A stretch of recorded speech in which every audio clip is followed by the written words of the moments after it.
자연스럽게 알겠습니다. 네네. 이렇게 해놓고 우리 너무 자연스러우라고?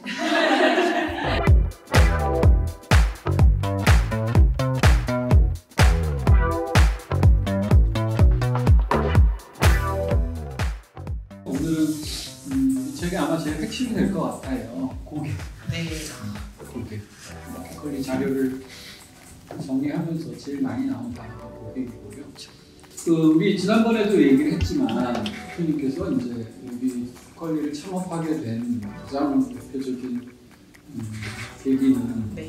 스스로 고객으로서 네. 왜 좋은 식재료를 편리하게 구매할 수 없는가 하는 문제의식에서 출발했다고 생각하는 거예요. 네. 컬리 이전의 고객들은 어떤 불편과 어떤 니즈가 있으셨을까요? 네. 컬리 이전의 고객, 그러니까 당시에 제가 그러했는데 네. 근본적으로는 소비자들은 그 마트에 팔고 있는 그 물건이 진짜 좋은 물건인가에 대한 확신을 갖고, 그러니까 확신을 받기를 원하잖아요. 네. 제가 이제 저희 우리나라의 유통회사들을 경험을 했을 때 그 확신이 없었던 것 같아요. 물건은 엄청나게 많고 점점 더 규모도 대형화가 되어가고 있는데 대체 이 많은 예를 들면 시금치 중에서 뭘 골라야 될지는 다 제 몫이었고, 그러다 보니까 쇼핑하는 것 자체가 굉장히 스트레스가 심하더라고요. 그리고 제가 지금도 컬리랑 거래하시는 케일 농사 지으시는 케일 농부님을 좀 잘 알게 돼서 얘기를 들어보니까 되게 좋은 물건을 파시더라고요.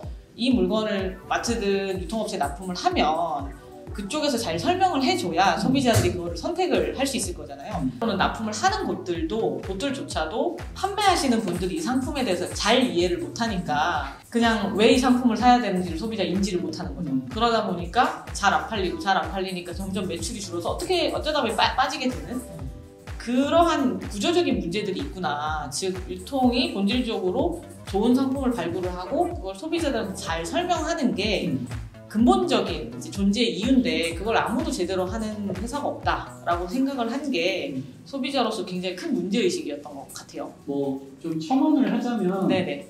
사실 이제 그동안 유통이 싸게 뛰어서 많이 비싸게 판다. 네. 그게 이제 이유는 본질이고 네. 물론 다 그렇다는 건 아니지. 그랬는데 캐컬리 경우는 소위 그냥 저렴하게 구매해서 적정한 가격에 고객에게 판매하는 것이 아니라 큐레이션 개념이 보이게 됐달까요. 그래서 일정한 수준이 유지가 되고 프리미엄한 가성비보다는 프리미엄을 위주로 하는 그런. 근데 사실 프리미엄이라고 생각은 안 했던 것 같아요. 네. 그냥 제가 다 알고도 저도 사 먹을 수 있고, 예를 들면 저희 엄마한테 보내드릴 수 있는 상품이 뭐냐. 그리고 이제 저희 조카들이 둘 다 아토피가 좀 심한데 걔들한테도 줄 수 있는 게 뭐지? 라고 생각을 하면서 기준을 만들었는데 하필이면 그런 상품들이 좀 뭐 그냥 가격대로 보면은 세그먼트로 프리미엄한 상품들이기는 하더라고요. 가급적 농약이나 항생제나 이런 거 덜 치고 덜 인위적인 걸 한 것들을 먹어야 하는 거고, 그리고 선도가 떨어지면 또 문제가 되기 때문에 뭐 산소 포장을 해야 되고 이런 것들이 어떻게 보면 다 비용인데 그럼에도 불구하고 그거를 해야만 제가 이제 엄마한테 보내주고 조카들한테 줄 수가 있기 때문에 당시에 이제 저희 MD를 고르는 가장 큰 기준 중에 하나가 당신은 음식 먹는데 얼마나 까다롭습니까? 도 질문 중에 하나였어요.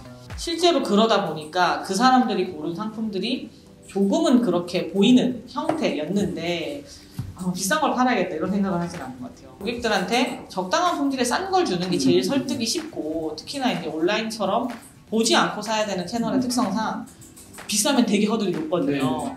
그러다 보니 이게 전혀 규모의 경제를 키우는데 도움이 안 되는 짓인데 뭐 왜 하냐 이런 피드백을 많이 받았었습니다. 저도 좀 왜 다시 그렇게 하셨어요? 근데 그런 거를 파는 회사는 사실 많고 그런 걸 팔 생각이었다면은 컬리를 할 필요가 없었던 것 같아요. 네. 원래 하고 싶은 게 굉장히 명확했기 때문에 이걸 하던가 아니면 딱히 의미가 없다라고 생각을 했었던 것 같아요. 타겟 고객의 뭐랄까 페르소나랄까 프로파일을 어떻게 결정하고 시작하셨어요? 네, 저희 같은 사람이라고 생각을 했는데 그게 이제 30대 초중반에 뭐 여러 가지 사유로 인해서 장을 공들여서 여러 군데서 보기가 어렵고, 그렇지만 이제 건강을 위해서든 아니면 맛있는 걸 좋아해서든 먹거리와 식재료의 중요성에 대해서는 인지하고 계신 분들을 타겟이라고 생각을 했었고요.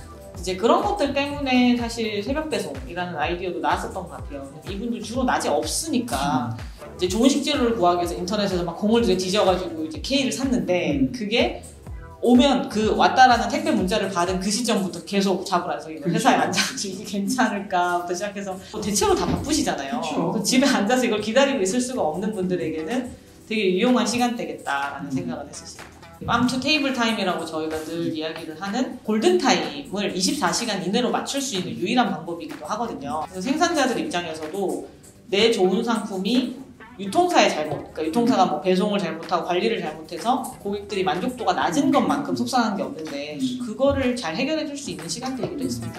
그런데 벌써 이제 많이 자리를 잡고 네. 이용도 많이 늘었는데 그러면서 타겟 고객이 좀 넓어졌달까? 좀 변화가 있습니까? 네, 사실 컬리가 고객들에게 드리는 그 가치라는 것이 여러 지점이라고 저는 생각을 하고요. 근데 근본적으로는 저희가 처음에 가설로서 생각을 했던 게 누구든 좋은 물건을 원할 것이다. 다만 저희가 상품 관리를 잘 하면서 이 상품 정말 좋습니다라는 게 더 많은 분들이 인지하면 인지할수록 좋은 물건 때문에라도 사실 거다라는 생각을 했었었는데 근데 그게 확실히 요새 일어나고 있는 현상인 것 같고요. 저희도 예전처럼 엄청나게 모든 것을 다 갖춘 굉장히 비싸고 굉장히 이제 품질도 아주 좋은 것뿐만 아니라 좀 더 일상적으로 고객분들이 소구하실 수 있는 상품들, 근데 그 안에서도 최소한의 품질 기준을 갖춘 상품들도 많이 소개를 하다 보니까 접근성이 확실히 좋아진 거는 맞는 것 같습니다. 타겟 고객이 넓어진 순간은 네. 그렇지만 코로나 바이러스 사태가 아닌가 싶어요. 네네. 그래서 그 코로나 사태 이후에 고객이 좀 변화한달까? 그걸 네. 체감한 사례가 있습니까? 네. 고객이 무엇을 사시는지도 많이 변한 것 같고요. 예. 그리고 고객의 풀도 많이 변한 것 같습니다. 저희가 온라인에서 신선식품을 많이 파는 회사긴 했지만 그럼에도 불구하고 코로나 사태 터진 이후에는 더 신선식품 비중이 올라갔고요. 그래도 내가 눈으로 보고 신선도 확인하고 사시겠다 하는 그런 상품들까지도 훨씬 더 많이 팔리는 걸 보면서 하나의 사회적 현상인 티핑 포인트를 마련을 했고 그때 이거를 또 사보신 분들이 계속 만족하시면서 점점 더 이쪽으로 넘어오시겠구나라는 생각을 했습니다.